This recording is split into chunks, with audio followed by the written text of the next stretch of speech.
Article 168. La révision de la Constitution ne peut être entamée ou achevée les 12 mois précédant une élection politique. En cas d'empêchement temporaire du président de la République, en cas d'intérim de la présidence de la République. En cas de recours au pouvoir de crise de l'article 62 ci-dessus ou d'atteinte à l'intégrité du territoire dûment constatée.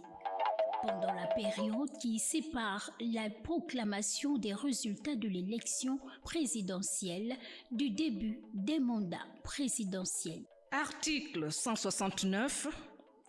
Ne peuvent faire l'objet d'aucune révision la forme républicaine et décentralisée de l'État, le caractère pluraliste de la démocratie, la séparation des pouvoirs, le nombre des mandats présidentiels, le mode d'élection au suffrage universel direct du président de la République. La définition du mariage comme l'union entre deux personnes de sexe opposé. Le nombre de mandats des membres de la Cour constitutionnelle. L'amnistie des acteurs des événements allant du 29 août 2023 à l'investiture du président de la transition.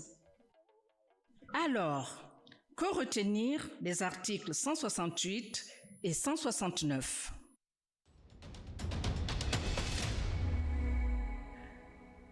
On parle ici de l'article 168 et de l'article 169. À la lecture de l'article 168, nous pouvons retenir principalement que dans ce projet de constitution, il est consacré l'impossibilité de réviser la Constitution pendant une année électorale. Nous avons pensé que les errements du passé ne devaient plus se reproduire. Nous avons eu, notamment en 2023, une révision de la Constitution pendant une année électorale. Il était donc important d'empêcher que cette possibilité soit à nouveau possible dans notre pays, parce que nous avons connu les désastres de cette révision en pleine année électorale. Nous avons également dans l'article 169, on peut parler d'un article qui consacre des intangibilités. Intangibilités en ce sens qu'il y a certains points dans cette Constitution qui ne sont susceptibles d'aucune révision. Nous avons notamment dans cette Constitution consacré l'intangibilité sur le nombre de mandats présidentiels. Nous voulons insister sur le nombre de mandats présidentiels. Je pense personnellement que rien que pour cet article, tout Gabonais devrait adhérer à ce nouveau projet de constitution. Pourquoi? Parce que cet article consacre l'alternance dans notre pays. L'alternance.